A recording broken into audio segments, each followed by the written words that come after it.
Since 1940 or 1930, when the first antibiotic was introduced, it took only 5 years, 7 years, 10 years for the population to become resistant to certain kind of bacteria which is there in the body. This means take any medicine, it is not going to affect that bacteria because they are resistant, and that is why they have grown, right? So this means now this generation, including me and you, we have what inside are more or less called resistant bacteria. Clear? So one proof that you see 1983 to 1987 there were 16 antibiotic was invented. Then 1988 to 1992 14 antibiotic was invented. But after 2012 no invention of antibiotics, because now your body is full of resistant bacteria. Now there is no weapon which can kill, right? So this means now we are not the same human being as we were 20 years back, right? We were not the same brain, 1.4 kg is there, still it is 1.4 kg, at that time also 1.4 kg, but this 1.4 kg is different from that 1.4 kg. The population is different, their behavior is different from that 1.4 kg, right? So in the beginning, when the antibiotic was introduced, it seems that it is saving some life. But in long run, now a new problem which is called antibiotic resistant. This means you are full of those bacteria which are your resident, but they are not contributing to your well-being, right? So I'll give you one example. H. pylori we talked. When it is in high quantity, it will cause what? Ulcer. So what you did? You killed it. When it is in very less quantity, it causes gastric, esophageal reflux disease, celiac disease, stomach cancer, asthma, right? So these are the things which causes, right, allergy. If it is very less or negligible, even then it causes disease. If it is very much high, even then it causes disease. Both the cases it causes disease. It has to be in an optimum number, only then it can work effectively.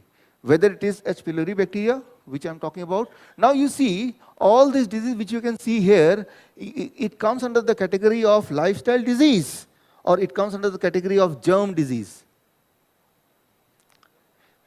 These are known to be lifestyle disease, but the culprit here is, the percentage of a particular bacteria, right? Or if I talk of Akkermansia mucinifila, need not to remember the name, right? Name of a bacteria. If your body is lacking this bacteria, this is the bacteria which triggers the pancreas, tells the pancreas how to produce insulin. So, but if the population of this bacteria is less, then the pancreas will not learn or will not be alert enough to produce the required amount of insulin. How much insulin your body needs every day, every moment, this calculation was sent, this information is sent by something called this bacteria, which is there on the screen. And again, if this bacteria is not there in your body or very less in your body, then you will see that the body is not able to produce insulin as much as should be, and you will be categorized as a diabetes patient. Diabetes patient is a lifestyle disease, but who is responsible? Microbes, right? So this means you are not paying attention to the microbe because it is connected with either genetic or lifestyle disease. So the focus is somewhere else, right? The culprit is someone else, right? But the focus is somewhere else. So you cannot find the solution, right, if you focus at the wrong place, right? If your money or a money purse is lost somewhere else, but you try to find it in different location, however good you are at finding certain things, you still will not be able to find out. So the important thing is where we want to find the solution, right? So one more example. We have heard of this hormone, serotonin. It is known to be connected with the hormone of the brain. anything related to the brain, mood, depression, emotion, right? Brain's functioning is connected with this hormone. But the interesting thing is, 80% of this hormone is produced in the stomach by the bacteria, the friendly bacteria. But the kind of bacteria which is in your stomach is not friendly, resistant bacteria. So, and because of that, you see nowadays, insomnia, autism, brain disorder, these are the kind of name which are coined only in last 30 years. Before 30 years, when you were in school, when I was in school, I've never heard anybody autism. I've seen a child with a allergy or a skin disease, or I've never seen a small child with asthma.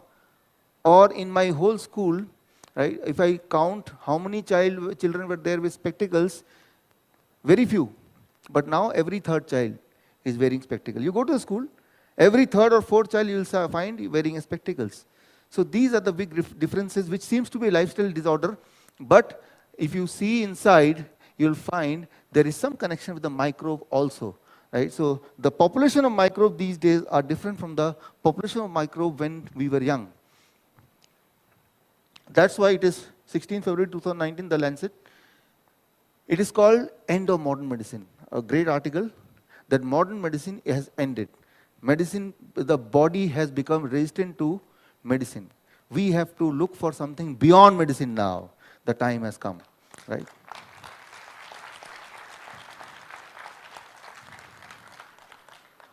So it is anti-microbial resistance. It is a big topic all over the world for last few years. In last few years, modern medicine has literally accepted that the medicine has failed to work.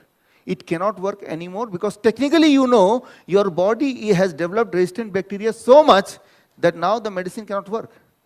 Now, if any medicine is invented to kill the bacteria, it can kill the bacteria only when it kills you as well. Right? So that's why, thank you. That is the reason why, with this worry in mind, WHO and other organizations, they started something called GLASS. Launched in October 2015, it's called Global Antimicrobial Resistance Surveillance System. And 71 countries participated, including India. These, with pink, these are the countries, they participated in this mission. That is, mission is removing the medicine, removing the antibiotics from the human life, right? So if medicines are so important, so good, why there is a drive to remove it from earth? This means now they have realized that in short term it may seem to be giving some benefit to the humans, but in long run it is killing the humans. Trying to cure the humans with medicine, but the humanity is suffering, right? That is what is understood now. For a short term, you may get some relief, but at the cost of making the whole generation sick and getting killed or suffering most of the time. Now here you see, ulcer may lead to cancer, that is one thing, right? But H. pylori bacteria, if it is very, very less, then directly it may cause cancer. If it is very, very high, it will cause ulcer. Ulcer will cause cancer. But if it is very, very less, directly it will cause cancer, stomach cancer, right? So, in addition to this, if H. pylori bacteria is very, very less, negligible, then in addition to that, it will cause these illness. So, you see, so these are the illness of the developed country. Small children of developed country, these are the illness. Poor country, these are not the illness because they don't have the money to buy antibiotic and distribute to their citizen. So they are protected. Still they are protected. Their body, their children's body, they have this bacteria in large quantity, right? In optimum quantity. So they are not facing this illness as of now. I'll give you one example how the microbe and the disease connection exist. How a microbe can be responsible for your well-being, or how the microbe can make you sick. One example, like let's talk of a hormone, estrogen, a female hormone, mostly a female hormone. body is producing, ovary is producing, it goes to the liver. And in the liver is, chemical factory. It does some processing based on its own intelligence. It combines this hormone with sugar. So from the factory, when the chemical factory, when the product is coming out, it comes out estrogen plus sugar, coated with sugar, right? Now, this travels in the intestine. This travels in the intestine. When it travels in the intestine, intestine is full of bacteria, friendly bacteria. And bacteria's food to live is that sugar. So bacteria, what it does, while the estrogen is carrying sugar, bacteria takes away the sugar from the estrogen and eat it to feed itself. So the estrogen is left alone. If it is left alone, it will do only one thing. It will enter the blood. Now it will be circulating in the blood, right? So, and it will contribute, it will do its function for which it is made. That is how. Thank you. But if your body is full of resistant bacteria, then how it happens? Estrogen will come to the liver will does its own duty, chemical factory, the finished good is estrogen plus sugar. Now they are flowing in the stomach, but in the stomach, instead of friendly bacteria, what is there? And the resistant bacteria behavior is not the same as friendly bacteria. They eat different kind of food. They are not interested in that sugar. So this means the resistant bacteria will not be able to take out or eat the sugar. This means they will not be able to break the bonding. If estrogen and sugar bonding is not broken, it cannot enter the blood, it has to excrete. Right? Thank you, friends. And if it excretes, the level of estrogen in the blood will decrease. Lesser is the level of estrogen in the blood, more is abnormal bleeding, irregular periods, PCOD, all kind of female hormonal disease. Thank you, friends. Thank you. So this is the contribution of modern medicine to us in last 50 years.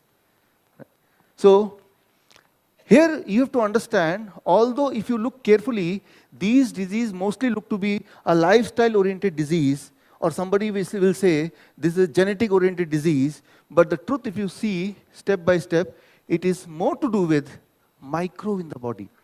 The resistant bacteria or the friendly bacteria. Ultimately, they are our second brain. So, the same classical case with diabetes. What is diabetes? It is known to be a lifestyle disease. Diabetes simply means, which I tell in many of the lecture, diabetes means high sugar in the blood. So the rule is, if you can bring down your sugar to a normal level, what is normal level? Again, there is a question mark, but whatever is your normal level, then diabetes is gone. That is what is our understanding. What is diabetes? It means high sugar in the body, high sugar in the blood, diabetes. You do something with your body, blood sugar comes normal, no diabetes. That is the present understanding. That is what we have understood till now with our own experience of being a diabetes patient, with the experience of the people around us. Diabetes means high sugar in the body. Okay, that is the present thing. Now,